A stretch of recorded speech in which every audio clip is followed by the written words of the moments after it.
Passamos agora a falar com o Rodrigo dos Santos Araújo, que é doutor em Filosofia pela Universidade do Porto em 2020 e mestre em Letras pela Universidade Federal de Sergipe, no Brasil. O Rodrigo tem feito a sua carreira académica entre estas duas universidades e tem sido, em geral, muito constante nos temas em que procura tratar. O tema do doutoramento é Silêncio e Poesia em Teixeira de Pascoais, e o tema de mestrado é O Nada na Poesia, de Paulo Liminski, em 2014. Depois tem outras coisas sobre o tema do nada, o tema do silêncio, e andamos, e o Rodrigo sente-se claramente atraído por estes temas.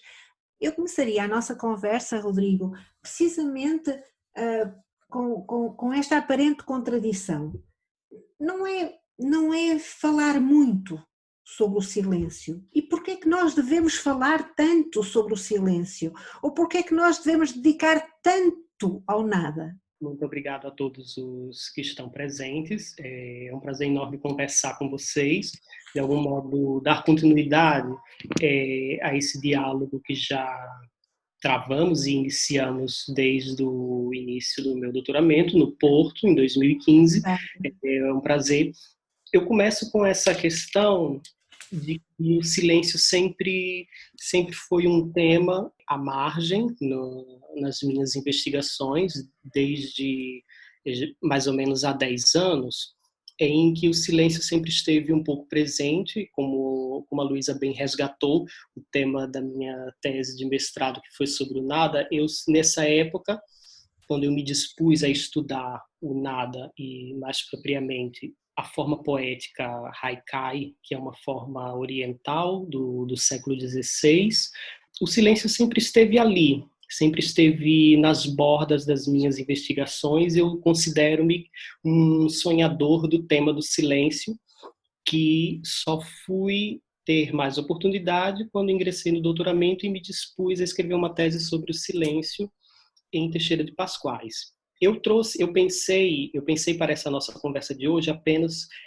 a questão relativa aos paradoxos e às contradições do silêncio, mas antes de entrar propriamente nessa questão, Luísa, eu gostaria de falar brevemente de duas questões muito pertinentes sobre o silêncio Rodrigo, nessa esteja à época, vontade, não... nessa época de confinamento, Sim. porque nessa época em que estamos confinados, pelo menos nós aqui no Brasil, ainda vamos ter um longo confinamento.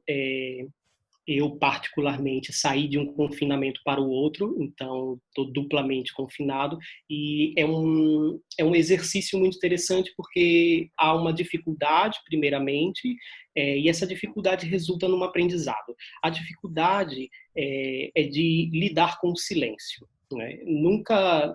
Sempre tivemos essa dificuldade, a dificuldade sempre esteve inerente ao próprio silêncio. Por exemplo, se pensarmos, por exemplo, na obra 4 minutos e 33 segundos do John Cage, né, que, para quem não conhece, é uma obra da década de 50, do século passado, em que John Cage senta sobre o piano e ergue as mãos ao teclado, mas não há música, aparentemente. Né? Durante 4 minutos e 33 segundos, John Cage não toca. Né? Então, apenas encontramos John Cage parado, com as mãos sobre o teclado, a ensaiar uma música, ensaiar o momento em que vai tocar. Esses 4 minutos e 33 segundos são, de algum modo, angustiantes para muitas pessoas, porque não estamos muito habituados a lidar com o silêncio. Não é? Se pensarmos, por exemplo, eu lembro de um filme do Lars von Trier, o Ninfomaníaca, em que há pelo menos 5 minutos antes do filme começar, em que há puro silêncio e uma tela escura. E eu lembro-me, a época em que o filme foi lançado, em 2013, de que na sala de cinema, durante esses 5 minutos em que estava um completo silêncio, as pessoas ficaram muito incomodadas. Ficaram muito incomodadas porque pensavam que o filme tinha dado algum defeito na sala de cinema e conversavam, distraíam-se, né? Ou seja, essa dificuldade do silêncio nos leva a uma palavra que é uma palavra que eu gosto muito, que é uma distração, não é? É uma palavra muito pascaliana. Então, isso nos leva para essa distração. Eu lembro-me também, por exemplo, de meditações, que eu faço frequentemente meditações, e qualquer barulho, qualquer som do ambiente me distrai bastante, e o cérebro, quando se distrai, ele adentra numa viagem que às vezes é uma viagem muito longa. Portanto, nós temos uma dificuldade frente ao silêncio. Junto dessa dificuldade vem um aprendizado do silêncio. E eu estou a pensar muito, por exemplo, nos neoplatônicos. Estou a pensar também especificamente em Plotino. Plotino, quando fala do olhar, da visão, né, para falar da contemplação, na Enéada 3, Plotino diz que é preciso educar o olhar para contemplarmos as coisas da natureza, para contemplarmos o silêncio da natureza. Certo é que Plotino estava a falar numa contemplação silenciosa muito mais voltada para o órgão do olho. Mas se transpormos para o órgão do ouvido, nós também temos que ter essa disciplina do ouvido. Nós temos que disciplinar a maneira plotiniana os nossos ouvidos para encarar esse silêncio, para escutar esse silêncio, para escutar a voz do silêncio, para escutar esse som do silêncio. Eu, inclusive, na minha defesa, que era uma tese sobre o silêncio, eu até pensei em passar os 30 minutos, os 20 minutos em silêncio, mas eu fiquei também a imaginar. Não seria um experimento muito radical. Acho que não. Eu não deixei. Não são assim tão poéticos. A professora Celeste não deixou.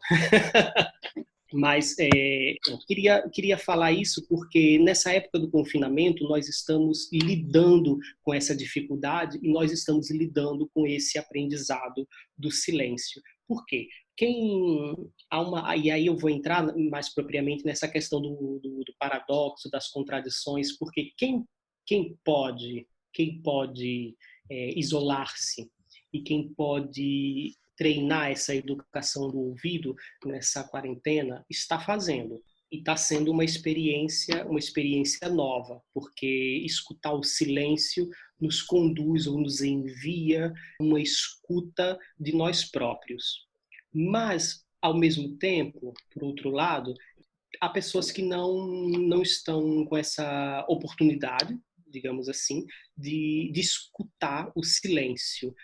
Se pegarmos uma ideia que é heideggeriana, Heidegger, quando diz no Ser e Tempo que o ser humano, né, que o ser nunca é uma ilha, mas o ser é sempre um ser com os outros, no isolamento, nesse confinamento, não estamos propriamente confinados, não estamos propriamente uma ilha. Nós estamos numa situação inédita de também conviver com o outro, né? De conviver com 24 horas com a família, com os filhos que não estão na escola, que está todo mundo convivendo em casa, né? É uma experiência outra, porque nós estamos convivendo mais e de maneira mais intensa com esse próximo que sempre esteve, que parece que sempre esteve distante, mas que agora está cada vez mais próximo, porque está todo mundo convivendo junto no mesmo espaço.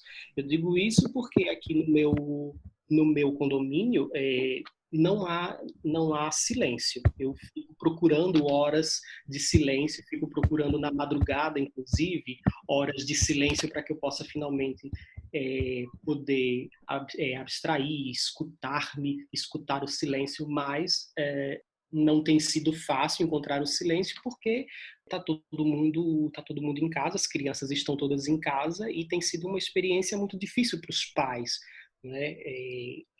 Esse confinamento. Portanto, o silêncio quando falamos do silêncio, e aí eu vou entrar no tema que eu quero me centralizar, que é o paradoxo, que são as contradições do silêncio, porque penso que quando falamos do silêncio, estamos sempre a falar de uma coisa que tem um entrave, aporético, que tem um entrave aporético, porque nós estamos sempre a falar do silêncio, mas o silêncio comporta sempre uma contradição. E agora eu vou entrar no tema dessas contradições. Eu trouxe aqui quatro tópicos, mas vamos vendo até onde o tempo vai dar, né? E a Luísa também, a qualquer momento que quiser fazer alguma intervenção, pode fazer.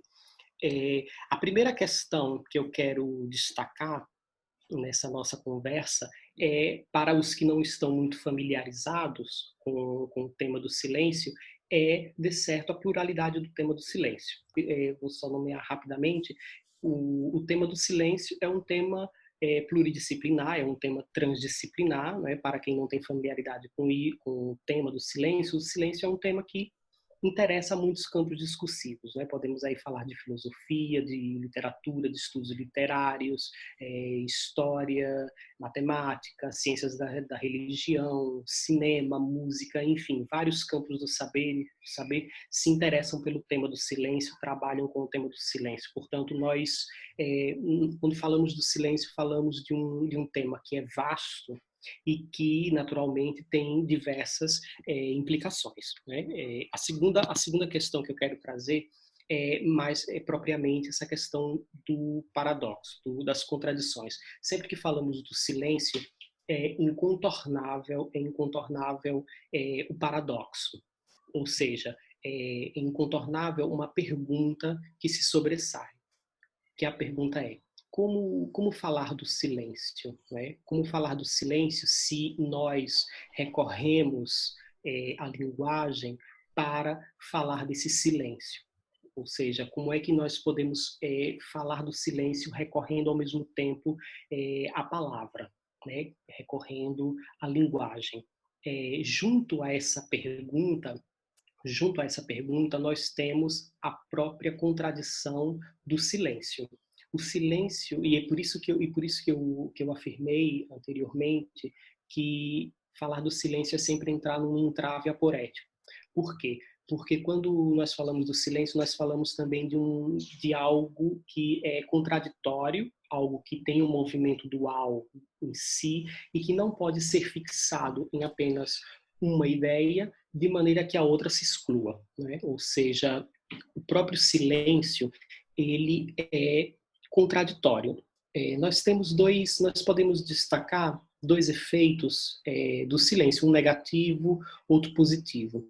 Não precisamos ir muito longe para lembrarmos, por exemplo, uma obra que é muito importante para os estudos pós-coloniais, e é uma obra que eu estou relendo com muito gosto, porque nós estamos passando por um momento muito, muito frágil. Então, eu estou relendo essas leituras que, para mim, foram que eu já na época do mestrado, em 2010, mas que à época eu não entendia muito bem, então eu estou relendo essas questões dos estudos pós-estruturalistas, pós-coloniais, e não precisamos ir muito longe, ou seja, nos estudos pós-coloniais nós encontramos uma obra muito interessante, que eu acabei de reler, que é uma obra da Gayatri Spivak, que é Pode o Subalterno Falar?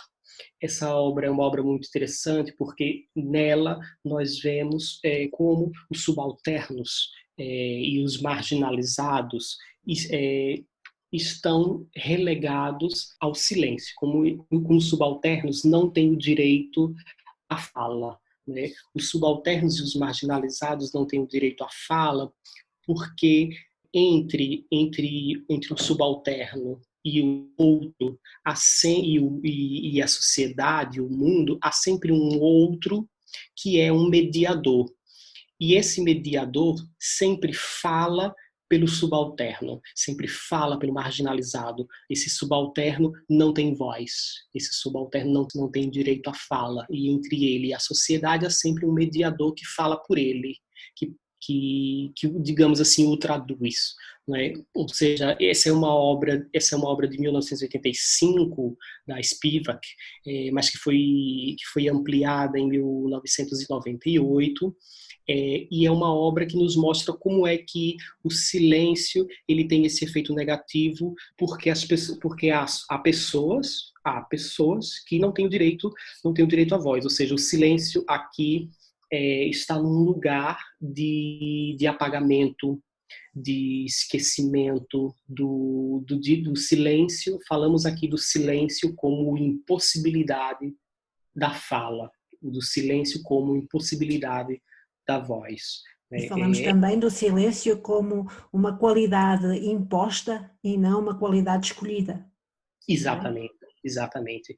E essa obra da Spivak também me faz lembrar de um documentário muito interessante para quem quiser aventurar-se a assisti-lo. É um documentário do Claude Lanzmann sobre a Shoah. Esse documentário é um documentário muito difícil de se assistir, porque é um documentário que tem aproximadamente 9 horas de duração.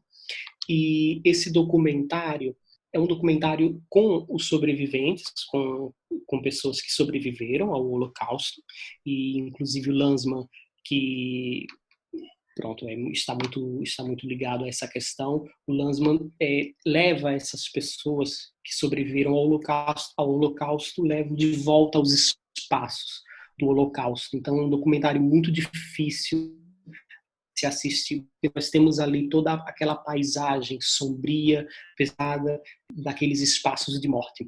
Então, nas 3 ou 4 horas de documentário que eu assisti, não assisti todo, mas nas 3 ou 4 horas que eu assisti, há ali diversas manifestações do silêncio, mas há muito evidente essa manifestação desse silêncio como impossibilidade. Né? Os sobreviventes estão constantemente sentados, né, nessa cadeira da lembrança e do esquecimento. Portanto, há um efeito muito negativo que eu chamo de negativo, desse silêncio como impossibilidade, né, como apagamento. Eu creio que uma das coisas que é muito tocante no documentário é que ele leva a falar pessoas que não querem falar. Muitas das pessoas que estão ali preferem o esquecimento e associam o esquecimento à ausência de palavras sobre aquilo que passaram. E por isso, como não encontravam também interlocutores e como esse diálogo era um diálogo de surdos entre pessoas que não se percebiam, eles também não querem falar porque é uma outra forma de viver.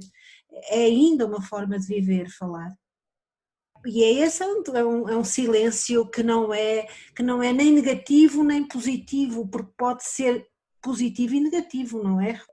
Exatamente. Eu entendo como negativo apenas num jogo dialético daquilo que eu penso como positivo, mas é um silêncio que pode ser negativo ou positivo, que pode estar suspenso a essas categorias pela complexidade.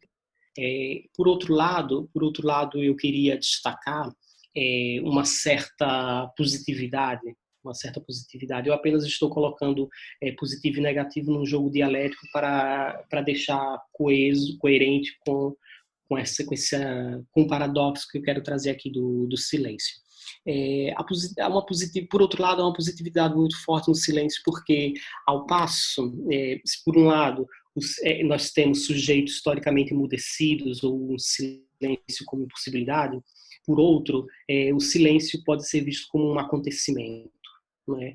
O silêncio pode ser visto como um acontecimento, e aí eu me lembro, por exemplo, de que quando eu fiz a minha investigação no mestrado sobre o Oriente, eu sempre via o silêncio ali em tudo que eu estudava. Eu via o silêncio nas máscaras do Teatro No, eu via o silêncio nos gestos daquele teatro kabuki, que é o teatro de bonecos. Eu via muito silêncio que comunicava. Eu via uma linguagem não verbal que comunicava bastante. Claro que naquela época eu não podia estudar, me deter sobre essas coisas, mas elas foram amadurecendo no meu pensar. E depois que eu comecei a ler uma autora brasileira chamada Clarice Lispector, eu vim pensar melhor sobre essas questões, como é que o silêncio ele é um acontecimento, como é que o silêncio comunica, como é que o silêncio é uma expressão. Eu gosto muito de uma passagem da Clarice Lispector no livro póstumo dela, Um Sopro de Silêncio, Pulsações. Esse livro ele foi escrito entre 1974 e 1977, só foi publicado um ano depois da morte de Clarice Lispector, foi publicado em 1978. E tem uma parte desse livro que a Clarice Lispector diz que o que eu sinto não é, abro aspas, né, ela diz, o que eu sinto não é traduzível. Eu me expresso melhor pelo silêncio. Eu gosto muito dessa frase da Clarice Lispector, porque Clarice foi uma dessas autoras que também se expressaram melhor pelo silêncio, ou seja, há uma linguagem do silêncio muito evidente para esses autores. E a Clarice Lispector, naturalmente, foi uma porta de entrada para os meus estudos em Teixeira de Pascoais, porque eu já conhecia a Clarice há muito tempo. Aqui no Brasil, a minha geração, digo de 10 anos, né? Há 10 anos, era muito difícil ler Clarice Lispector porque os professores não queriam que a gente tivesse contato com a obra de Clarice Lispector. Então havia muito medo dos professores em levarem Clarice Lispector para a sala de aula. Sempre diziam que Clarice Lispector era uma escritora muito louca, muito difícil, muito complexa, que a gente não ia entender nada, isso já no ensino superior. Então a gente foi muito acostumado a ter medo de Clarice Lispector, mas depois que eu terminei a minha licenciatura, fui ler mais Clarice Lispector e vi que não era nada daquilo, o quão nos privaram de ler Clarice Lispector. Por isso que Clarice Lispector para mim é uma bandeira, tem sido ultimamente uma bandeira em que eu levo Clarice para todos os lados. E para mim foi muito bom conhecer Clarice Lispector para ser uma introdução ao Teixeira de Pascoais, porque o Teixeira de Pascoais foi um autor que eu tive conhecimento em 2015, antes de entrar no doutoramento, e o Teixeira de Pascoais é um autor que dialogou muito com o silêncio. É um autor que encontrou uma grande interlocução no silêncio. Eu descobri muitos silêncios em Teixeira de Pascoais. Foram muitas manifestações do silêncio que eu descobri, e eu quero ficar apenas com essa manifestação do silêncio enquanto contradição, né? Porque eu acho que a obra do Teixeira de Pascoais responde a essa contradição do silêncio. Ao passo que o próprio silêncio ele pode ser positivo ou negativo, se quisermos, o silêncio em Teixeira de Pascoais, nomeadamente, o silêncio joga um jogo que é o jogo entre o silêncio e a palavra. Né? Entre o silêncio e a palavra, entre o silêncio e a linguagem, entre o silêncio e a voz. Há um constante jogo entre o silêncio e a palavra na obra de Teixeira de Pascoais, porque é um jogo que vai estar no centro da primazia da palavra. Evidentemente que há uma série de manifestações do silêncio em Teixeira de Pascoais, que ao longo desses 5 anos eu tentei dar conta de quase todas elas, né? Digo quase porque elas não se esgotam, elas continuam, e o próprio Teixeira de Pascoais é um autor que não se esgota, né? Para quem já leu alguma coisa do Teixeira de Pascoais vai ver que na maioria dos seus versos há constantes reticências, né? O Teixeira de Pascoais usava e abusava das reticências, portanto o Teixeira de Pascoais não é um autor que se esgote, mas nesses quase 5 anos, eu trabalhei muito com diversos tipos de silêncio em Pascoais, silêncio do espaço, o silêncio do tempo, o silêncio da música, mas eu queria ficar com esse silêncio da palavra, porque há uma primazia muito evidente da palavra, porque naturalmente nós estamos acostumados com a palavra, nós estamos acostumados com o falar, né? Só que Só que aí o silêncio não vem para esboroar, digamos assim, para dinamitar digamos, o império da palavra, né? Mas o silêncio, e eu vejo isso no Teixeira de Pascoais, o silêncio está sempre por detrás da palavra. Né? O lugar do silêncio é sempre aquele lugar por detrás da palavra, aquele lugar onde a palavra sorve esse silêncio. Portanto, o silêncio não é propriamente um avesso da palavra. O silêncio está sempre nesse lugar por detrás, que também é uma ideia que nós encontramos naturalmente em Clarice Lispector também, não é? Na Clarice Lispector, um romance chamado Água Viva, a Clarice diz que está procurando esse lugar por detrás, né? Eu quero até escrever um texto sobre isso, esse lugar do de trás, que tanto a Clarice quanto, de algum modo, o Teixeira de Pascoais procuraram. Que lugar é esse por detrás? E a Clarice fala que está sempre procurando esse lugar por detrás da palavra, por detrás do pensamento, e a Clarice diz que é um lugar neutro, né? É um lugar neutro. Isso também pode nos enviar para o Roland Barthes, claramente. Exatamente. Neutro esse. Mas é muito curioso isso que o Rodrigo está a dizer. Há aquele provérbio, talvez não seja português, mas pelo menos diz em português, que o silêncio é de ouro, a palavra é de prata, e depois há quem acrescente que a palavra oportuna mata. E uma das palavras oportunas é muitas vezes em Teixeira de Pascoais esse procurar, esse escutar que o Rodrigo fala na tese, não é? Essa necessidade de escutar, de procurar, não propriamente como um objetivo, mas como uma busca, como um caminho para desconstruir algumas das coisas que nos enchem a vida de ruído. A enciclopédia do Diderot e do D'Alembert, no verbete sobre silêncio, diz uma coisa muito curiosa que é banal. Ele diz: o silêncio é aquilo que se opõe ao ruído. A palavra em francês é bruit. O silêncio não é aquilo que se opõe ao som, é aquilo que se opõe ao ruído. E nesta necessidade que nós temos de não nos sentirmos absorvidos pelo ruído, temos que procurar o silêncio, e creio que é isso que também está nas palavras da Clarice Lispector. Talvez queira ser um bocadinho mais, espicaçar o Rodrigo, e eu ando um pouco fascinada com um livro que saiu antes da pandemia em Portugal. É um livro de 1964, mas foi editado em fevereiro de 2020, uns dias antes do confinamento em Portugal. Mesmo uns dias antes da faculdade ter fechado. É um livro chamado O Silencieiro, na tradução portuguesa, o original é espanhol, é um escritor argentino chamado António Di Benedetto. E o António de Benedetto escreve um livro sobre um homem que quer o silêncio, quer procurar o silêncio. E a busca desse silêncio leva-o a um confinamento. Isto nada tinha a ver com o confinamento na altura, quer dizer, é um livro de 64 e foi por acaso editado em fevereiro de 2020. Mas esse confinamento leva-o a pegar na mulher, na noiva e na mãe, e ir à procura do silêncio absoluto.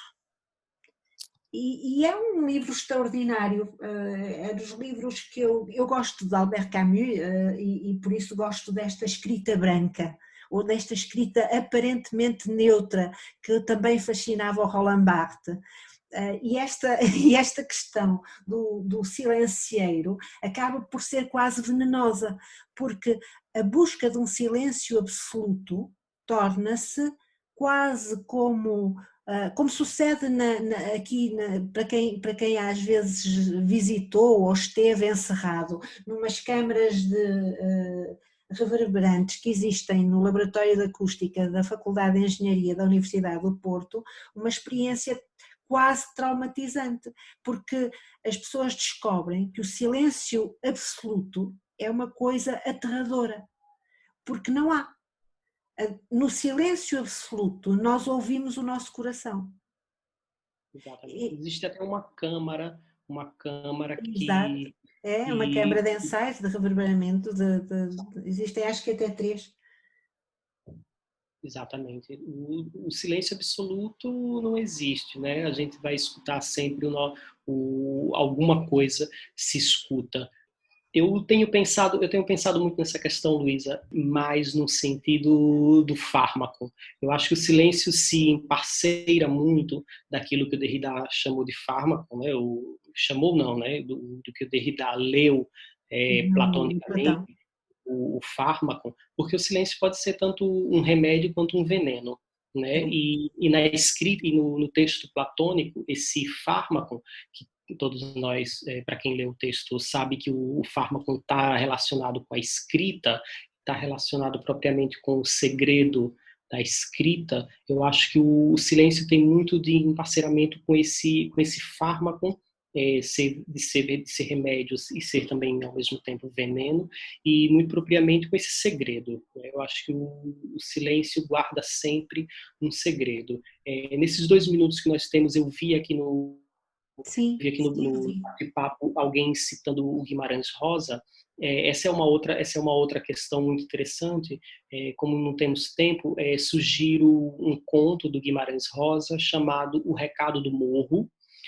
Não se assustem com o título, mas está no volume No Urubuquaquá, no Pinhém. É um volume do Corpo de Baile do Guimarães Rosa, e esse conto, chamado O Recado do Morro, dialoga muito com isso que nós vimos falando sobre o Teixeira de Pascoais, sobre o silêncio. É um morro que conversa com os personagens, se intromete na narrativa, e os personagens, em princípio, não entendem que recado é esse, ou seja, é um diálogo entre os personagens e o morro. Não posso falar mais para não dar spoiler para quem não leu, mas é um texto muito interessante do Guimarães Rosa, porque era isso que eu queria centralizar na conversa de hoje. Há uma linguagem muito evidente do Teixeira de Pascoais. Obviamente que essa linguagem do silêncio em Teixeira de Pascoais tem um interesse muito místico, tem um interesse muito mítico. O Teixeira de Pascoais era muito admirador das mitologias, do mito, havia um interesse muito místico, e isso é uma questão complexa, mas eu queria trazer esse tema para hoje porque eu acho que a obra do Teixeira de Pascoais resolve uma tensão em cima do paradoxo do silêncio, em cima das contradições do silêncio. Né? Se há uma contradição do silêncio inerente ao próprio silêncio, a obra do Teixeira de Pascoais, ela não contorna, ela resolve uma tensão. Né? Nós vemos que o Teixeira de Pascoais sempre foi um poeta interessado na ideia de harmonia, na ideia do convívio entre os opostos.